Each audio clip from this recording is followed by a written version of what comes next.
بسم اللہ الرحمن الرحیم۔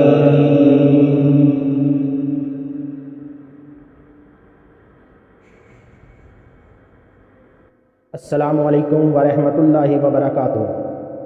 اس چینل کو سبسکرائب کریں، لائک کریں اور شیئر کریں، اور بیل آئیکن کو آل پر کلک کریں تاکہ آپ آنے والی تمام نئی ویڈیوز سب سے پہلے دیکھ سکیں۔ شکریہ۔ سرکاری ملازمین کی تنخواہوں پنشن سے متعلق حکومت کا شاندار فیصلہ۔ سرکاری ملازمین کے لیے بڑی خوشخبری۔ پنجاب حکومت نے عیدالاضحی کے موقع پر تنخواہیں اور پنشن 27 جولائی کو ادا کرنے کا فیصلہ کر لیا۔ ذرائع کے مطابق پنجاب حکومت کی جانب سے عیدالاضحی کے موقع پر سرکاری ملازمین کی تنخواہیں اور ریٹائرڈ ملازمین کی پنشن قبل از وقت 27 جولائی کو ہی ادا کرنے کا فیصلہ کر لیا گیا۔ جولائی کی تنخواہ اور پنشن عیدالاضحی کے 27 جولائی کو ہی جاری کر دی جائے گی۔ اس حوالے سے باقاعدہ نوٹیفیکیشن بھی جاری کر دیا گیا ہے۔ ذرائع کا کہنا ہے کہ سرکاری ملازمین کو تنخواہوں اور ریٹائرڈ ملازمین کو پنشن کی قبل از وقت ادائیگی کے لیے محکمہ خزانہ نے اے جی آفس کو ہدایت کر دی ہے۔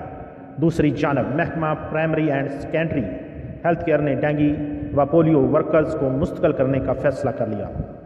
سی ای او ہیلتھ کی جانب سے جاری کردہ مراسلے میں تمام ڈی ڈی ایچ اوز کو کہا گیا کہ اپنے متعلقہ زونز میں کام کرنے والے ڈینگی و پولیو ورکر کی تمام تعلیمی اسناد اکٹھی کی جائیں اور ایک ہفتے میں تصدیق کر کے مستقل ہونے کی اہلیت رکھنے والے ملازمین کی تفصیلات محکمہ صحت کو بھجوائی جائیں۔ محکمہ صحت ڈی ڈی ایچ اوز کی جانب سے بھجوائی گئی سفارشات کے پیش نظر ملازمین کی مستقلی کے لیے اقدامات کرے گا۔ یاد رہے کہ عیدالاضحیٰ ہر سال قمری مہینہ ذوالحج کی 10 تاریخ کو منائی جاتی ہے۔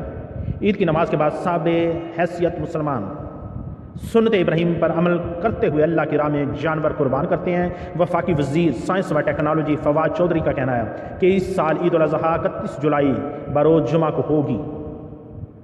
واضح رہے کہ 15 جون کو پنجاب حکومت نے مالی سال 2020 اور 21 کے لیے 22 خرب 40 ارب روپے کا بجٹ پیش کیا۔ بجٹ میں کوئی نیا ٹیکس نہ لگانے کا اعلان کیا گیا ہے، جبکہ ٹیکس کی شرح میں کمی کا بھی اعلان کیا گیا ہے۔ پنجاب حکومت نے بھی وفاق کی طرح آئندہ مالی سال کے بجٹ میں تنخواہوں اور پنشن میں کوئی اضافہ نہیں کیا۔ تو اللہ تعالی ہم سب پر اپنا کرم فرمائے۔ اللہ حافظ۔